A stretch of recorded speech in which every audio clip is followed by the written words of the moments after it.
Hello and welcome to your Newsmax Daily for Tuesday, August 20th, 2024, the third of 4 Tuesdays this month, and National Radio Day. Shout out to all my past and current, hard-working, dedicated radio colleagues. It's a big day for the radio peeps. Today is also National Bacon Day. Celebrate as you may if you can afford bacon. Today is Primary Day Tuesday here in the state of Florida, as well as in Alaska and Wyoming. Wyoming is one of the states I mentioned yesterday where early voting begins in about a month. The big race here in Florida is the Senate race with incumbent Republican Senator Rick Scott, our former governor, who you actually will hear from coincidentally a little bit later. He's expected to easily win the primary. But on the Democrat side, former Congresswoman Debbie Mercarsel-Powell and several others are battling in a pretty heated race to face off against Scott come November. And Republican Congressman Matt Gaetz is facing a primary challenge by a candidate who's been pretty heavily backed by former House Speaker Kevin McCarthy. A lot of people will be paying close attention to that. That's not getting that much press because of the presidential race, but that's kind of a big deal. And it's day 2 of the Democratic National Convention in Chicago, featuring speeches from Barack and Michelle Obama, who, if you've been listening to the Newsmax Daily for some time, you know I thought was going to be the Democrats' nominee. And really, only because Michelle Obama didn't want to do it, President Biden was forced to endorse Vice President Harris, who surprised the crowd at the DNC last night, making an opening night statement. Let us fight for the ideals we hold dear, and let us always remember, when we fight, we win. The VP will give her actual acceptance speech on Thursday. The only other woman to be a presidential nominee of either party also spoke last night. On the other side of that glass ceiling is Kamala Harris raising her hand and taking the oath of office as our 47th president of the United States. That's Hillary Clinton, who, let's face it, is not really happy that Kamala could be the first woman president and not her, right? And even though they talked about how great Joe Biden was all night after they forced him out for Kamala, they pushed his speech later and later as the night went on. The President of the United States, the key address, the leader of the free world, got on stage at nearly 11:30 last night. I've got 5 months left in my presidency. I've got a lot to do. I intend to get it done. Selecting Kamala was the very first decision I made when I became our nominee. And it was the best decision I made my whole career. His whole career, 53 and a half years then of nothing. This is Greg Kelly and Mercedes Schlapp, who hosted Newsmax's special coverage of the DNC. Well, another insult to all of us. He had to lie for 49 minutes of yelling, screaming, and lying. Lying. Mercedes. That's right. That's right. A disgusting performance. He's leaving the way he came in, as a constant liar. Remember, 1987? He had to leave the race because he could not stop lying and copying other people's work. Wow, that was tough to take. The lies on Charlottesville, basically saying that he got into the race because of what happened in Charlottesville. The lies regarding the border, the lies on the President Trump on abortion. I mean, the list goes on the lies. And guess what's going to happen? That legacy media, that leftist media, they're not going to fact check anything. Great job last night by Greg and Mercedes, who spoke with former White House Deputy Press Secretary Hogan Gidley. Joe Biden knows what happened here. You can feign all the praise you want, but 93% of the party is polled to have said they're happy now that he's not the nominee. He's going into the room as president, knowing the people in there not only don't like him, they work to push him out of his position after holding office for half of a century in this country. This is an embarrassment for Joe Biden, and you cannot underestimate how much they dislike him and were furious at him for staying in this. But Joe Biden was poignant on an issue I think is important. He really was going to be the transitional candidate and hand off the reins to Kamala Harris. But he saw what so many in the media saw up until 3 weeks ago, that she is not ready, that she is a threat from her radical policies that will continue to hurt the American people. And so he decided to stay in this until he couldn't stay in it anymore. This is a really bad look for the party and a bad night for Joe Biden. Former White House Deputy Press Secretary Hogan Gidley on Newsmax last night. Former presidential candidate and Governor Mike Huckabee, the Huckster, spoke about it this morning on Wake Up America. Former Arkansas Governor Mike Huckabee. Biden's speech, it was long, 48 minutes long. He talked a lot about Donald Trump and the need to save democracy. What did you make of his swan song last night? Well, you were quite right when you said it was long. It was painfully, gruesomely long. But I think we have to look at the fact this is the Democrats' convention. Let's give them their due. Let them celebrate. Let them have their party. But the fact is, he stood there and just told lie after lie. He continues to say, Donald Trump said there was going to be a bloodbath. He never said there was going to be a bloodbath in America. He said there would be a bloodbath in the auto industry. Now, he knows better. Well, maybe he doesn't, but his speechwriters do. But they continue to repeat the lie. And these so-called fact checkers all over America that, are supposedly going to make sure we get the truth, where are they? They're sound asleep, just like Joe is.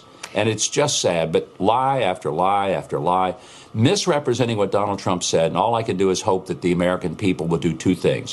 One, realize their lies. And number two, this is not a vote about the personality of Kamala Harris or Donald Trump.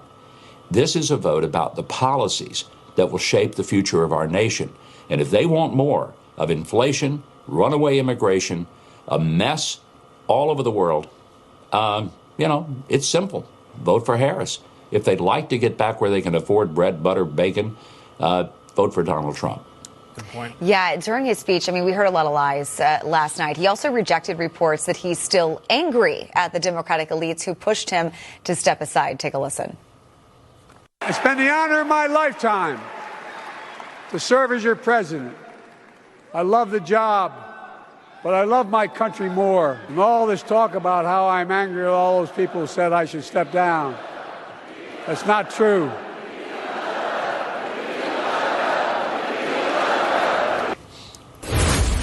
So the fact that he needed to say he's not angry tells me there could still be some animosity there. I know the Democrats are doing everything they can this week, Governor, to put out this unified front.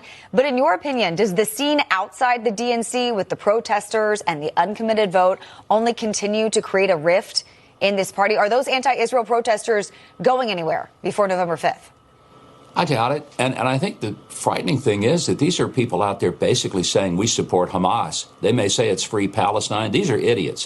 When they get out there and say, we're LGBTQ, LYMSNOB, whatever it is these days, and we're for Palestine, well, let's let them go over to Gaza and see how that works out for them.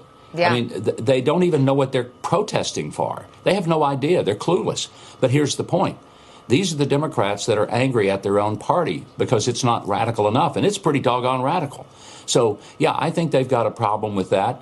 I think a lot of Americans ought to have a problem with a party that somehow gives out treats to people who think that it's okay to slaughter civilians and think that somehow that a ceasefire is the highest goal to have for the Gaza war, when in fact, if you don't get rid of Hamas, there's going to be more of that, but it won't be limited to Israel. It's going to be coming on our shores as well. Governor Mike Huckabee on Wake Up America this morning. Former President Donald Trump was back in Pennsylvania yesterday campaigning ahead of the DNC. Kamala Harris is an economy wrecker and a country destroyer.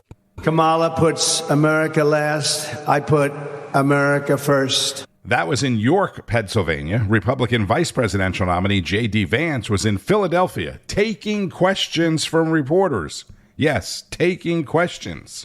I'll take one more question, and then I'd like to bring up a couple business leaders. Ma'am, maybe right here in the front. Nikki Dementri with CBS Philadelphia. Senator Vance, you've been in Philadelphia twice in about 2 weeks. This is a city, though, that is run by the Democratic Party, has been for quite a while. Why do you feel this city is so important for the campaign, and can you win it come November? I think we absolutely can win it. We're going to win the whole state of Pennsylvania and Philadelphia. Look.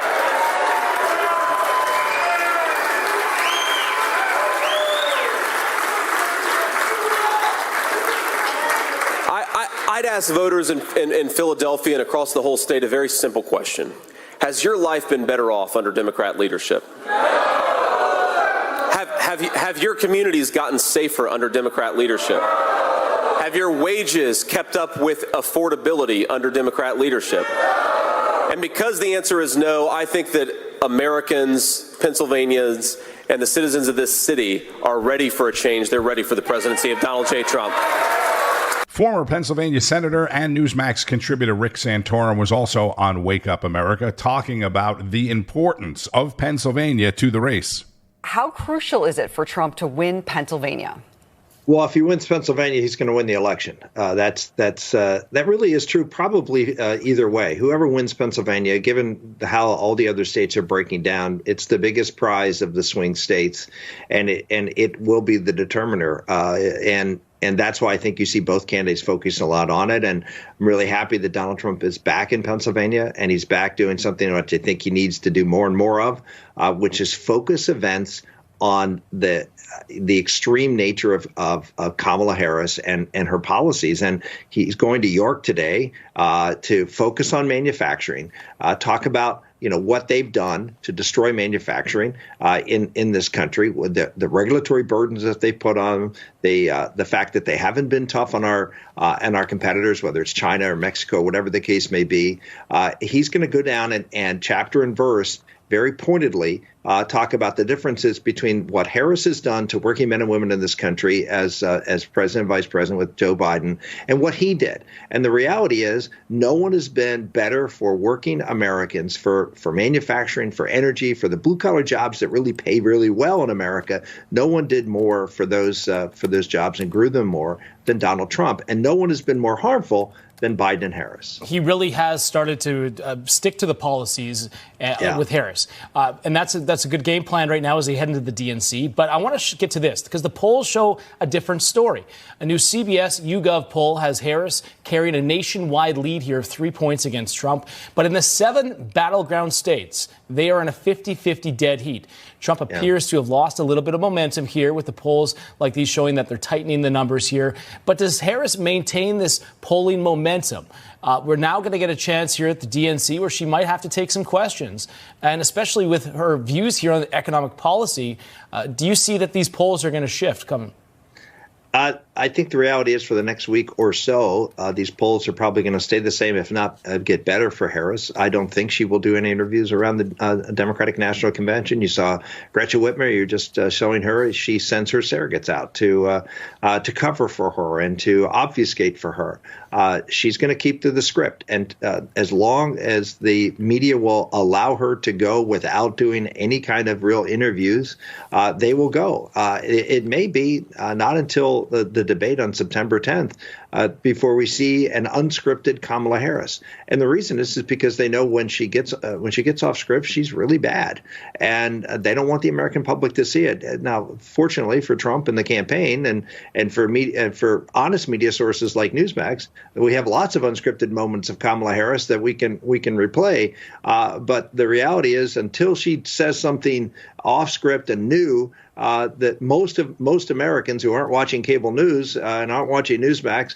are not going to see her in those forums. And as long as that's the case, and the media continues to control for her the narrative, she'll probably continue to do well in the polls. Former Pennsylvania Senator Rick Santorum. Newsmax's Bianca De La Garza is broadcasting live from the DNC in Chicago all week. She spoke with Florida Senator and former Governor Rick Scott about yesterday's investigative report on President Biden. A bombshell report, 291 pages, House Republican investigators now accusing Biden of engaging in impeachable conduct. And it says 8 months of work. Pleased to bring in right now Florida Senator Rick Scott to discuss what this may mean moving forward. Senator Scott, a pleasure to have you today. And I know you're also live here with us in Chicago this week. Yeah, I'm here to make sure that Donald Trump wins. for my family, for your family, for every family in this country, this is an important election. We have a choice. Do we want capitalism? Do we want a free market? Or do we want socialism? Do we want the government telling us what we can buy, what we can wear, what we can say? In Florida, we've seen socialism. We watch what happened in Cuba. We watch what's happened in Venezuela. And we know it's bad for every family. And the only way you enforce all these rules that people like Harris want to put in place is by putting people in jail for not complying. So this idea of price controls. Yes. So not only will we have massively high prices, what we'll have now is we'll have shortages. Let me ask you about this report released today by Oversight, Judiciary and Ways and Means Senator Scott, because the removal of impeachment does require the vote of the Senate, and clearly there's not, that's not probably going to manifest. But tell us about the significance, the timing of this. The influence peddling has been something that has been around Joe Biden for months now, but there clearly is now more of a messaging coalescing with this report. What would you like to see happen as a result? And we know some on the leftist side of the media saying there's still no evidence and still sort of doing the bidding for Joe Biden, our sitting president. Well, here's what we've watched. We watched when President Trump was president. He tried to hold people that want to take our jobs, like China. He tried to hold them accountable. But you look at Biden, and some of these decisions they made just don't make any sense unless there's some benefit to somebody. Like there's been no holding China accountable. In my state, we've never understood why he released sanctions on Cuba, why he released sanctions on Venezuela. So we've never, and we don't understand why he, in the Middle East, we don't understand why he reduced the sanctions on Iran. So you always wonder what was the purpose of these things, and was there some financial benefit to somebody? So I think it's important we always get to the bottom of these things. We ought to be transparent so people know how decisions are being made in Washington. That's Florida Senator Rick Scott on Newsline with Bianca De La Garza. And if you don't know much about Rick Scott, you need to get to know him because he announced that he wants to be the next Republican Senate leader after Mitch McConnell. And as I expected, we are hearing from Congressman James Comer, chair of the House Oversight Committee, on that explosive report. Let's welcome in the chairman of the House Oversight Committee, Kentucky Congressman James Comer. Congressman, thank you so much for being here. Walk us through this report and your findings. And the other question is, why now? Well, let's start with the report. As you know, we announced an investigation shortly after the House flipped from Republican to Democrat. We set out to receive the bank violations. We knew that the Bidens had many bank violations. What we found were 6 major banks filed 170 violations called suspicious activity reports. This is where the bank notifies the federal government that they believe their client has committed a financial crime. From those violations, we found dozens of LLCs that after extensive research, we concluded didn't have any purpose other than they were shell companies. We found that they laundered $27 million from our adversaries around the world through these shell companies to 10 different Biden families. Most of the money transferred while Joe Biden was vice president. President Biden lied about having any knowledge of this. He lied about meeting with these people. According to the IRS whistleblowers, they never paid a penny of taxes on this. And I think what you're going to see in the future, even with David Weiss, the special prosecutor, and hopefully in a Trump Department of Justice, you're going to see charges leveled against Biden family members for violations of the Foreign Agents Registration Act, tax evasion, and many other financial crimes, including possibly money laundering. Yeah, and I know that several witnesses have testified that Hunter Biden used his father's brand in business dealings to receive millions of dollars, as you outlined. Here's Donald Trump's reaction to your report yesterday. There's no way someone could have stolen that much money without Democrat senators knowing what was going on. He wined and dined them at Joe's houses. They saw his boats. They saw the way he lived. They saw his beautiful mansions. I would have made billions of dollars in this job if I wanted to play that game the way they played it, but instead I took the job very seriously and very importantly. I know a lot of people are getting tired of hearing Chairman Comer and Chairman Jordan, and I don't blame you. But they have said all along that it is going to be a long process and it is going to take time. President Biden and the First Lady now headed back to California today to continue their vacation, even though he said he plans on working hard for the people for the next 4 months of his presidency. And as for Hunter Biden, Monday, a federal judge denied his latest attempt to dismiss the tax charges against him. They've tried several different tactics to get those charges dropped after he was convicted on those gun charges. A hearing in the tax case is set for tomorrow. On Wall Street, we had mixed numbers to start off the day. The S&P was a little bit higher, but the Dow and the NASDAQ a little bit lower. If you haven't been paying attention, the price of gold now over $2,550 an ounce. Keep up with all of the news and the DNC happenings on Newsmax, Newsmax.com, and Newsmax Plus for the most complete lineup of all your favorite shows and guests. Shows like Greg Kelly Reports, Greta Van Susteren, Rob Schmidt Tonight, Frontline with Carl Higbee, Newsline with Bianca De La Garza, Wake Up America, and more. I'm Tony Marino. Thank you, as always, for listening to the Newsmax Daily podcast.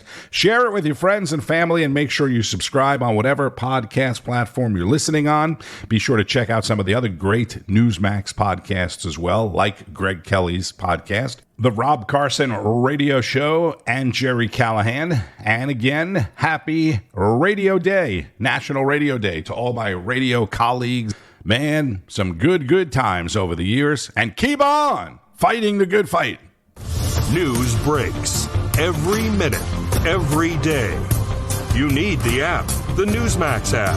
Find it free on your smartphone store. Then watch us anytime, anywhere. It's our America. We conquered it. We built it. Great values like honesty and fairness. Great courage. A great nation needs a free press.